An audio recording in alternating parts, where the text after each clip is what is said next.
Olá, o Viva Saúde está no ar e eu quero te fazer uma pergunta. Como é que anda a saúde do seu intestino?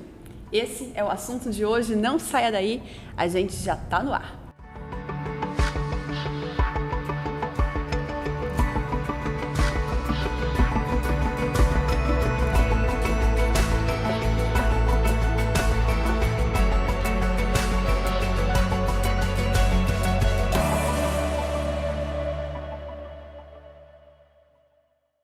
E no Viva Saúde de hoje a gente recebe aqui o Dr. Gustavo Botega. Ele é coloproctologista e a gente vai conversar um pouquinho sobre a saúde do nosso intestino, né, doutor? Primeiro eu quero agradecer a sua presença aqui. Muito obrigado por ter aceitado o nosso convite. Olá, Aline. Olá a todos os pacientes, nossos pacientes aí da Unimed. Eu queria agradecer o convite, né? A saúde do intestino, ela é fundamental em todos os aspectos da nossa vida e é um prazer enorme aí estar presente aqui para a gente poder conversar e discutir um pouquinho, né, sobre como o intestino ele pode ajudar a promover a nossa saúde no dia a dia. Doutor, o intestino, tem essa história assim, né, do intestino, ligação com o cérebro, tem muita coisa da felicidade, enfim. E eu acredito realmente que um intestino que não funcione direito ajuda para o não funcionamento de um corpo inteiro. Por que o intestino ele é tão importante assim, doutor? Bom, isso antigamente, né, a gente ouvia, né, já ouvia desde tenra idade, né, desde que a gente era criança, né, que o intestino ele é o nosso segundo cérebro. Então realmente tem essa história do intestino tem ser o essa segundo história. cérebro. E o mais interessante é que agora a ciência, né, a medicina baseada em evidências, ela cada vez mais tem conseguido, né, justificar isso, ajudar o médico na tomada de decisão. Imagina, a gente é o que a gente come, né? É muito difícil, né, você ver alguém de sucesso que não come bem, que não se alimenta bem, que não dorme bem, que não faz uma atividade física, né, que não guarda um tempo para uma meditação, não guarda um tempo para a parte espiritual, independente da religião. Então hoje a gente sabe que essa dieta, né, essa nossa dieta ocidental, comida muito processada, essa pizza de caixinha, a lasanha, né, toda essa nossa refeição, a carne vermelha, gordura saturada, tudo isso, né, ele prejudica o nosso dia a dia. Ele altera a qualidade do sono, né, ele promove, né, um estado inflamatório sistêmico e não é só como um promotor de doenças, mas ele também ajuda a gente, né, a não ter um dia a dia com qualidade. Sim. Né? E que tudo isso, né, que a nossa dieta, né, ela causa muita alteração.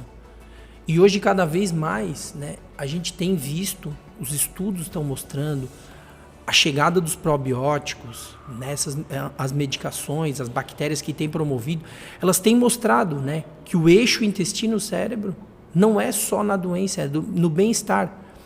Os psiquiatras, cada vez mais, eles têm utilizado, né, corrigido a saúde intestinal.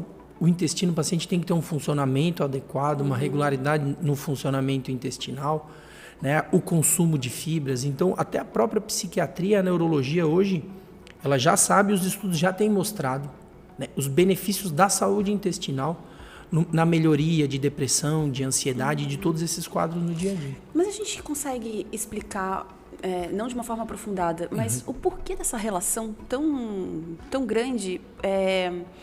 Por que comer bem, né, faz com que o meu intestino funcione bem, mas o que isso tem a ver com todo o restante do meu corpo? Então, isso ele é muito simples, né?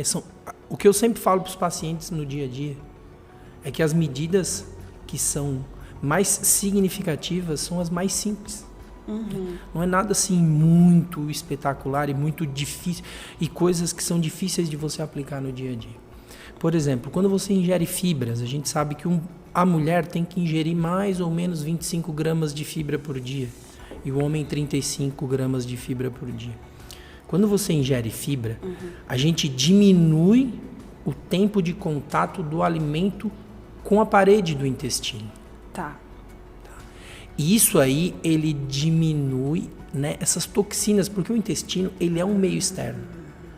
Então, ele vai diminuir o tempo do alimento no intestino. Inclusive, porque apesar de a gente ter uma dieta regular, todo mundo dá uma escapada. A dieta é para ser prazerosa. É gostoso comer um hambúrguer, é gostoso comer um salada, um churrasco. Mas isso diminui o tempo de contato e diminui essa inflamação. E o intestino funciona mais, o paciente consegue eliminar aquelas toxinas, consegue purificar e diminuir, né? E hoje tem se falado muito da microbiota, do desequilíbrio da flora intestinal. Mas então, doutor, é porque os alimentos, eles conseguem levar um certo grau de toxicidade, por exemplo, para esse órgão.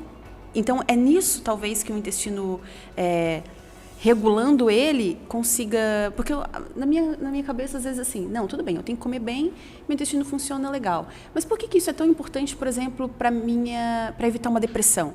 Então, é por causa dos alimentos que são tóxicos, porque ficam ali muito tempo, que ficam ali e não consegue fazer uma digestão direito. Era isso que eu queria entender, essa relação do porquê que um intestino funcionando bem faz com que a gente fique mais feliz, talvez, até em relação à depressão, né? Com certeza. Hoje, a gente sabe que tudo, além das doenças, o equilíbrio da flora bacteriana intestinal, ela é fundamental.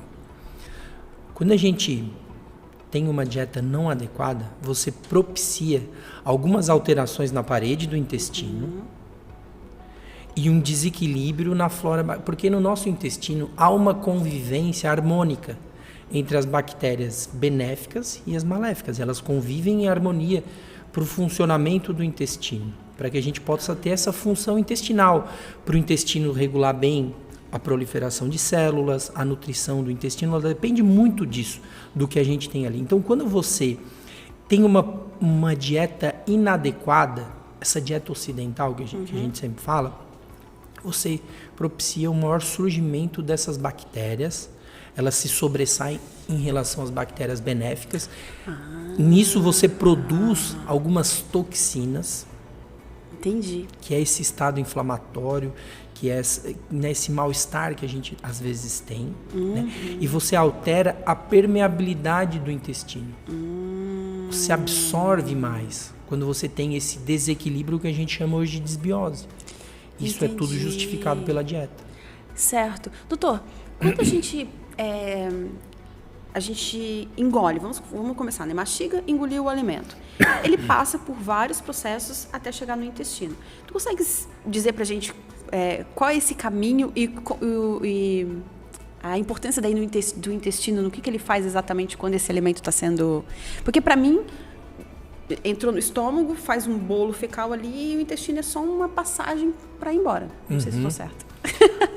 Então, ele é, grosso modo, assim, sempre muito importante, né, a educação. Porque quando a gente sabe o que está acontecendo, a gente consegue identificar isso mesmo, né, os processos. Porque a educação ela é fundamental para o paciente saber o que está acontecendo e identificar os pontos que não são favoráveis e procurar uma ajuda. Né? Bom, o tubo digestivo ele é um órgão que funciona assim, integrado. Tá. Né? Cada parte tem a sua função. A boca, né? A gente, na ingestão dos alimentos, né? A primeira parte que a gente tem, isso grosso modo, quando você engole, né? Essa digestão, né? Na verdade, a boca, ela vai fazer essa trituração dos alimentos, né? Por isso que é muito importante, no processo de digestão, a mastigação adequada. Comer devagar, né? Hoje, o nosso dia a dia, essa correria, às vezes a gente engole os alimentos, né? Então, já começa errado na boca. Assim, né? Lembra? Mastiga 33 vezes. Mas tem isso mesmo, doutor? Tem. Mastiga tanto tempo do outro e... Quanto mais você triturar os alimentos, melhor vai ser o teu processo de digestão, da deglutição do esôfago, né? Vai passar na boca, na orofaringe, e aí ele vai passar no esôfago. O esôfago, ele é um órgão, né? Que fica mais aqui na região cervical, no tórax, e ele vai conduzir o alimento da boca em direção ao estômago. E aí no estômago a gente já vai começar esse processo de digestão, de triturar os alimentos e de preparar, porque o alimento ele tem essa função nutritiva, de energia. Então quando o estômago ele prepara, né, esse alimento para nutrir, para que a gente possa ter as funções vitais. E a grande função de tudo isso é a hidratação, porque a gente sabe que 70% do nosso organismo é água. Então, assim, né, quem não toma 30, 35 ml de água por dia, em condições normais, não tendo praticado exercício, não tendo desidratado, ele vai ter um estado de desidratação. Vai prejudicar as funções orgânicas. Mas os alimentos também contribuem com água? Contribuem, mas é uma pequena porção. Tá?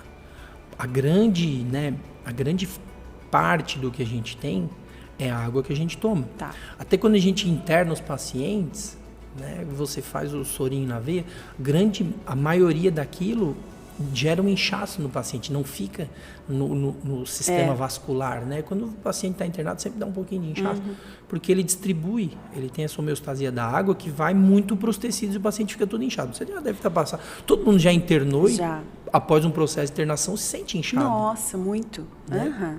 Porque ele vai para os outros tecidos. Né? E doutor, então no estômago, a gente chegou no estômago. No estômago, então, é feita a digestão. Perfeito, e né? Depois... Vai preparar o alimento para que ele chegue no intestino fino, no intestino delgado. Mas aí esse alimento que chega no intestino delgado, ele já está... Já está trituradinho, preparado. É ainda um alimento... Ele ainda não é uma pasta, é um alimento... Já está começando a se formar uma pasta. Quando ele cai no duodeno, no jejum e do ilho, ele já tem ação de enzimas digestivas, né? A gente já tem a bile, que ajuda na absorção de gordura que vem do fígado. A gente já vai ter a secreção pancreática, que ajuda muito na secreção, na absorção e digestão de carboidratos e também de proteínas. E a absorção, eminentemente, ela acontece no intestino fino. A absorção dos nutrientes? Dos nutrientes. 95% dos nutrientes são absorvidos no intestino fino. Então, o estômago, ele realmente... ele só ajuda a quebrar ainda mais esses alimentos que talvez não tenham sido tão triturados. Perfeito. Ele complementa. Complementa essa preparação para o alimento, né, para ele nutrir a gente, para ele manter as nossas funções vitais.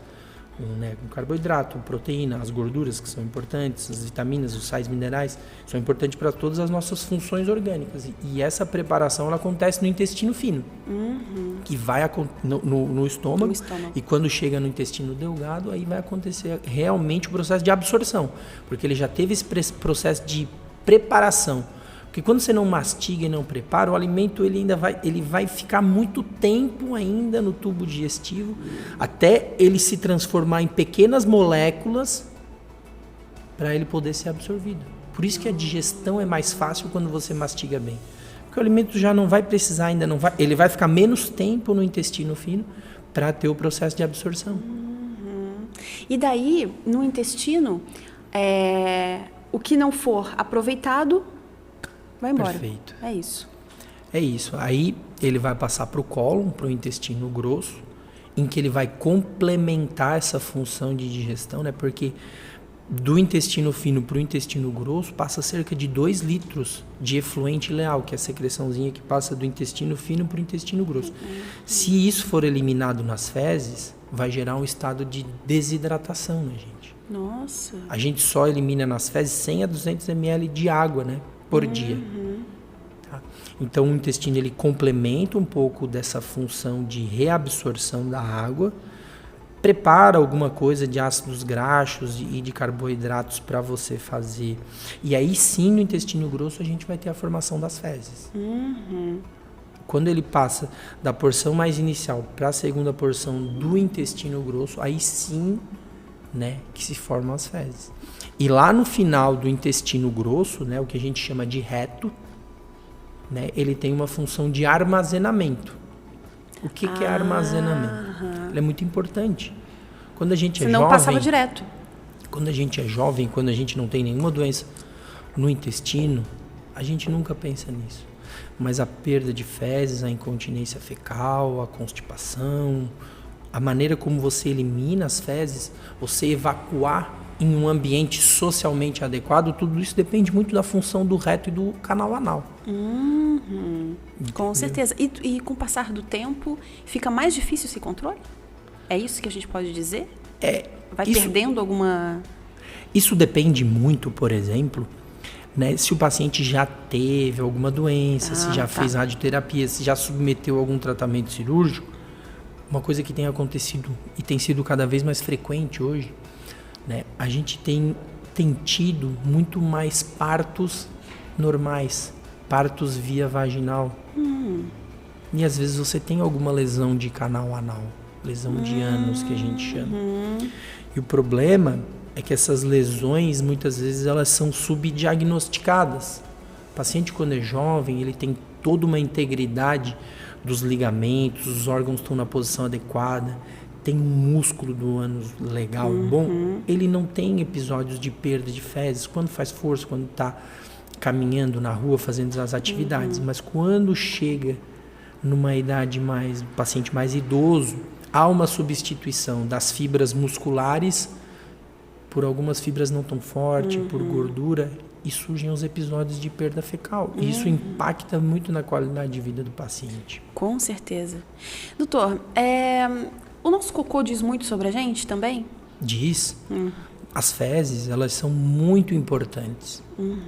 Existem alguns sistemas e algumas escalas que ajudam a justificar, né, as alterações e de maneira mais objetiva. Mas... Por exemplo, é importante que o paciente, né, faça aquele cocô de bananinha. O pediatra fala muito isso.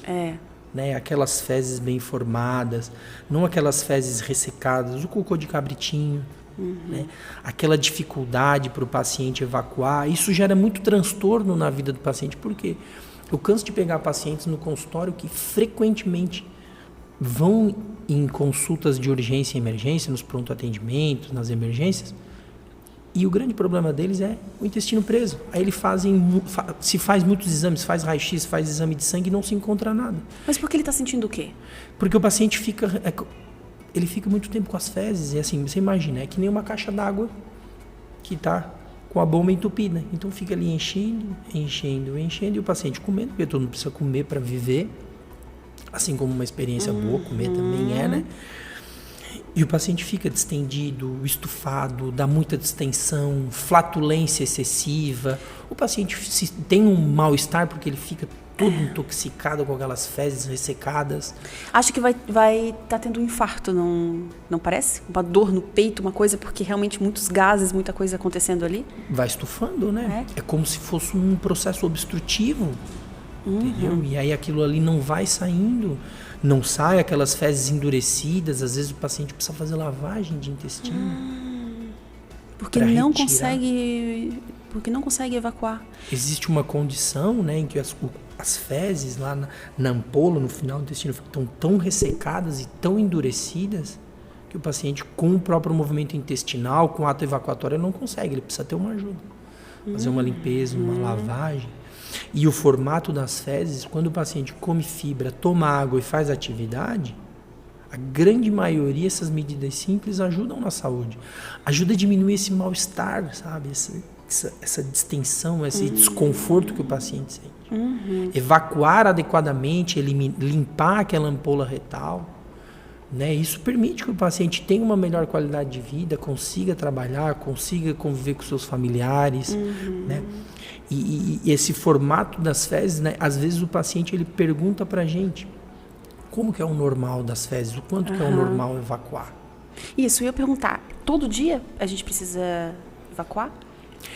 Então, isso é uma pergunta muito importante, né? Porque eu já tive paciente que fica ansioso porque não evacua todo dia. Mas o que a gente sabe, o que a ciência mostra é que 80% dos pacientes, eles evacuam de 3 vezes ao dia a 3 vezes na semana. Então, se ele evacuar dia sim, dia não, pode ser. Ah, tá. Não é tão ruim. Não dia sim, dia não, desde que essas fezes estejam... Sim, desde que isso não gere um desconforto para o paciente, que não gere esse mal-estar, essa distensão e esse inchaço no paciente. Entendi. Sempre que ele está associado aos sintomas, às vezes o paciente assim, uma flatulência, inchado, às vezes não consegue, vem uma vontade de eliminar gases, mas está num ambiente que não pode eliminar, e aquilo ali gera uma cólica, o paciente fica com um mal-estar, né? Assim como a gente sabe que o paciente que vai mais de 3 vezes ao dia no banheiro, e muitas vezes quando está associado a fezes líquidas, isso é uma diarreia.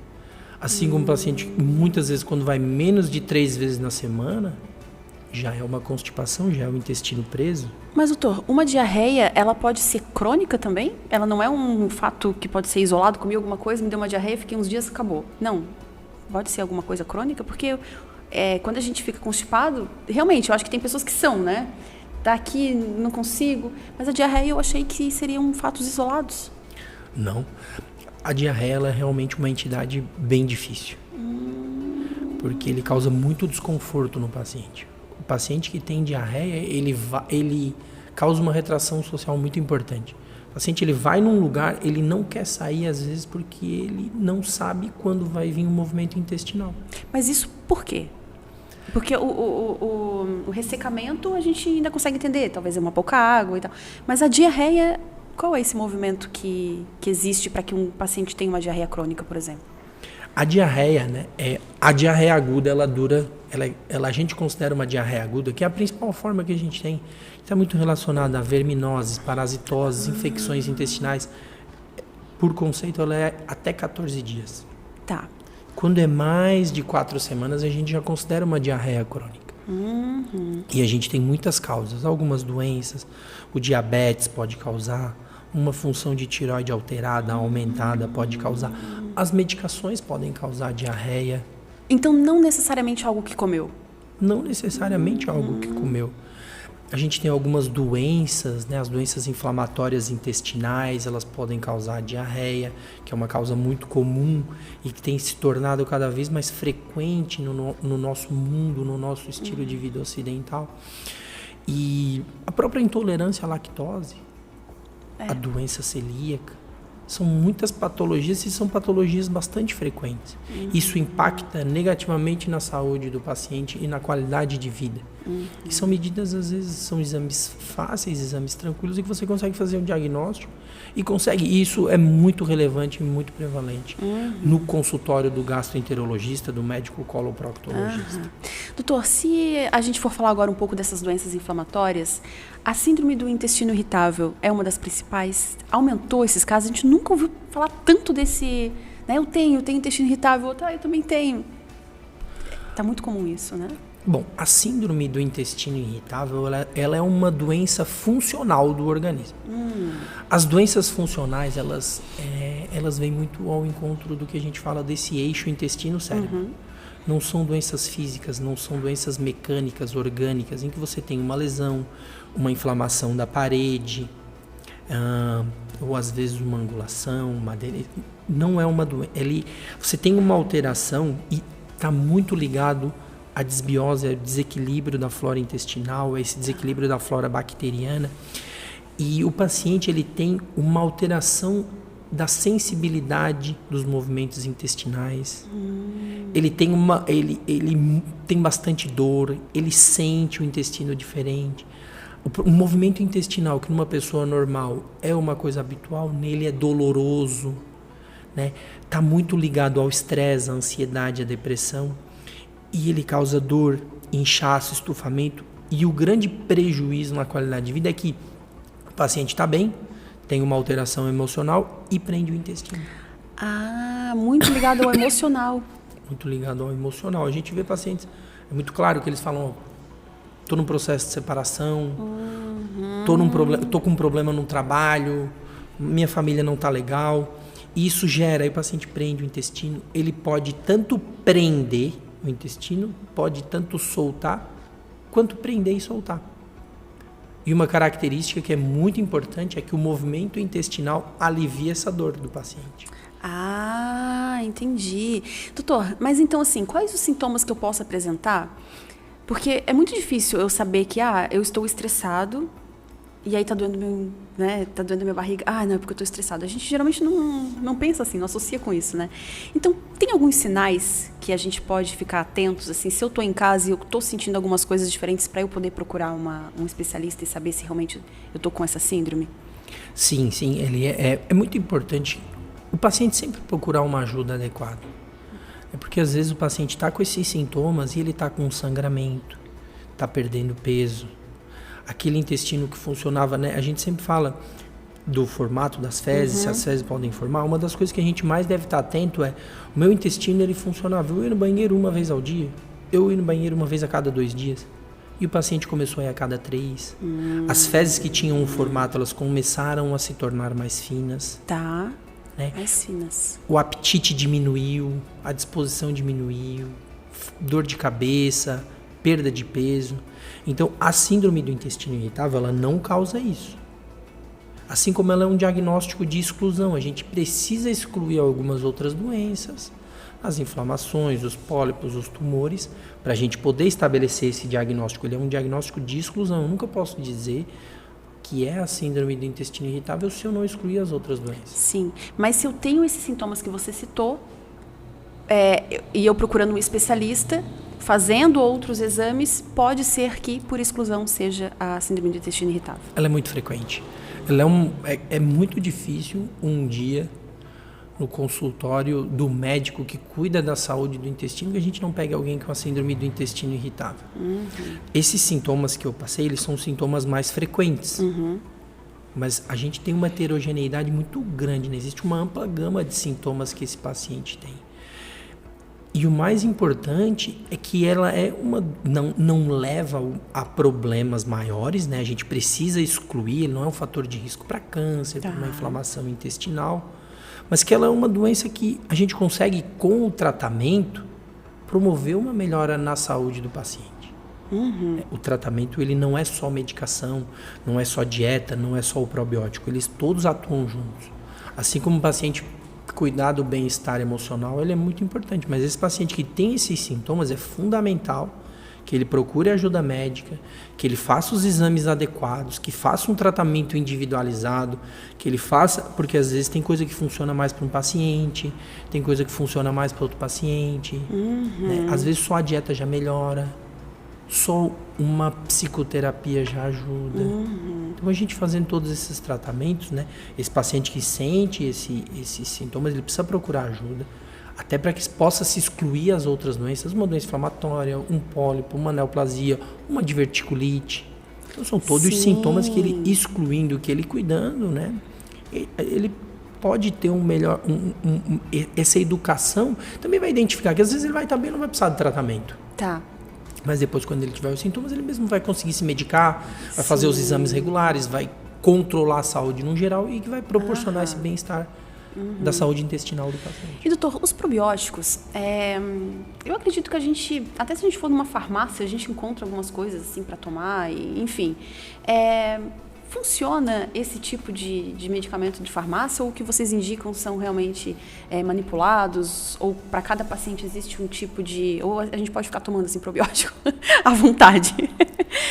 Então, o probiótico ele realmente... Assim, hoje a gente já sabe e a ciência mostra que eles são medicações extremamente relevantes. Eles são aquelas bactérias que na concentração adequada vai promover um equilíbrio, né, da flora bacteriana intestinal. O grande problema é que hoje o uso é um tanto quanto empírico. Né? A gente sabe que, assim, para essas condições mais crônicas, né, uma diverticulite, uma doença inflamatória intestinal, a síndrome do intestino irritável, você ali comprar e tomar uma caixinha, 5, 7 comprimidos, ele não vai ter um benefício. Entendi. Então, às vezes, você vai precisar tomar 2, 3, 4 meses para restabelecer aquela flora. A gente tem milhões de bactérias no intestino, então não vai ser um comprimidinho, né, com aquela formulação que vai ajudar. O grande problema, né, é que existem muitas cepas, que são muitos tipos de bactérias, e que a gente não sabe, o estágio que a ciência está, é que ela não sabe justificar e dizer qual tipo de bactéria e de cepa funciona para cada patologia. Não existe um exame que eu possa fazer que vá me dizer, exatamente, você tem que tomar essa cepa, essa e essa. Não existe isso. Hoje o uso é empírico. Tem um tipo de doença que tem se tornado cada vez mais prevalente e que causa muita diarreia, tem uma população de risco, né? Às vezes pacientes mais idosos, pacientes em algumas instituições que passam por internações prolongadas, óbvio que isso é uma população de maior risco, que ficam às vezes muito tempo hospitalizados, que tem uma bactéria dessa que se chama Clostridioides difficile, que ela é uma bactériazinha assim, super simples, mas que quando você usa um antibiótico às vezes mais potente, você não faz uma seleção de matar só as bactérias ruins, você mata as bactérias ruins e as boas. Já existem alguns estudos com relação à infecção pelo Clostridium difficile, que ele já mostra em alguns pacientes uma população de mais risco, aqueles pacientes que já tiveram essa infecção. Isso tem se tornado cada vez mais frequente em pacientes com dor abdominal, diarreia, uma diarreia com muco, que o uso dos antibióticos que estão mais associados a esse tipo de infecção, que você usar o probiótico, ele já tem uma utilidade, já tem dá um match uso ali adequado. deles. Já ajuda bastante. Em especial alguns pacientes, né? Que tem esse tipo de infecção, né? E às vezes são infecções prolongadas, né? Causa bastante, às vezes paciente jovem que tem que ficar internado 7, 10 dias, deixa de trabalhar, deixa de ficar o convívio social, deixa de ficar com a família, né? E isso tudo, já nessa síndrome a gente tem alguns probióticos que estão bem adequados, mas no restante das doenças a gente ainda não sabe. Tá? Mas mesmo assim, procurando um especialista, conseguem, né, ir adaptando, receitando e com certeza é indicado para vocês, como profissionais, indicam para os pacientes os probióticos. Claro. Eu tenho usado cada vez mais os probióticos, né? Eles não sozinhos, muitas vezes eles não são o tratamento que vai promover a melhora, mas às vezes com um antibiótico, com um anti-inflamatório, com uma fibra, eles têm um grande benefício na saúde intestinal do paciente. Doutora, a gente está encaminhando para o final, mas eu gostaria muito de falar um pouquinho sobre a intolerância à lactose, porque eu tenho certeza que alguém que está assistindo a gente tem intolerância à lactose ou conhece alguém que tenha. É só cortar o leite? Não, né? A gente já sabe que só você tirar o leite não é o tratamento adequado para os pacientes, né? Porque o leite, né, ele tem o cálcio, ele participa do metabolismo da vitamina D. Então você imagina, às vezes chega um paciente com 50, 60 anos de idade. Tomou leite a vida inteira. Tomou leite e, assim, a intolerância à lactose, ela dá muito mais sintomas e prejudica a qualidade. Ele vai dar dor, vai dar diarreia, distensão, flatulência, às vezes coceira no ânus porque as fezes se tornam mais ácidas, mas ele não vira um câncer. Sim. Ele não causa esse problema. Mas o grande, assim, a grande orientação e o que a gente tem visto é que até às vezes profissionais de saúde fazem essa orientação. Não, é só cortar o leite. Mas você imagina aquela paciente com 50, 60, 70 anos que diagnosticou a intolerância à lactose. A maior parte dos pacientes diagnosticam a intolerância à lactose numa idade mais jovem. E aí você cortou o leite dessa paciente, ela ficou 20, 30 anos sem leite, sem uma orientação adequada, porque ele causa muito sintoma. Às vezes você comeu um chocolate, comeu um bolo de chocolate, está com a família, tomou um café e vai dar um movimento intestinal. Isso causa um desconforto. O paciente está no meio da rua, dá vontade de ir no banheiro, às vezes o banheiro não está acessível. E aí ele foi no médico e o médico falou, não, só corta o leite, não come mais leite, não come mais nada, não come derivado. E depois ele teve uma osteoporose. Essa paciente teve uma osteoporose, teve uma queda. E quando ela tem uma queda, ela pode ter uma fratura do osso no ombro. Pode precisar de uma internação. Se passar por uma cirurgia, às vezes muito difícil, uma cirurgia ortopédica de grande porte, o risco de uma embolia pulmonar. Né? Então não é só simplesmente cortar a lactose. Esse paciente pode fazer o uso de uma enzima. Sim. Ele pode fazer uso da enzima, né? Ele é uma enzima sob demanda. Existem várias formulações que hoje podem ajudar os pacientes. Né? E é muito importante, o que eu vejo muito no consultório, é que às vezes o paciente ele acha que é só o leite, o queijo, o iogurte, mas não. Às vezes ele está comendo alguma coisinha, um molho que tem um pouquinho de leite, e isso está dando um certo sintoma nele. Então ele precisa ir numa nutricionista. Porque assim, a gente associa muito com o leite, né? Mas Um bolo. Pode dar também, né? Se usar leite E quase todos usam. E o leite, quando eu tenho intolerância à lactose, é qualquer leite. Leite tirado ali direto da vaca eu tomo. Vai dar. Não é só o industrializado. Não, vai dar. Todo esse leite aí vai... Em especial, né? O leite derivado da vaca, ele vai ter essa sintomatologia. Né, e ele causa bastante desconforto, apesar de não se transformar numa doença ruim, né, mas ele pode ter todo esse tipo de... hoje, se você considerar que a expectativa do brasileiro de vida é 75, 80 anos, são essas pequenas mudanças que o paciente só vai ver lá na frente. Sim. E quando ele já está com o osso poroso, esse osso frágil, né, a gente já perdeu esse osso. E o paciente mais frágil, ele vai sofrer com esse tipo de situação. E ele precisa ir na nutricionista, porque eu não sou um nutricionista, né? Ele vai dizer isso justamente. Isso aqui vai leite. Isso aqui não vai leite. Ele vai orientar de uma forma mais adequada esse paciente. Muito difícil você tratar um paciente com intolerância à lactose sem o auxílio de uma nutricionista. Com certeza. Praticamente impossível. Até porque assim, doutor...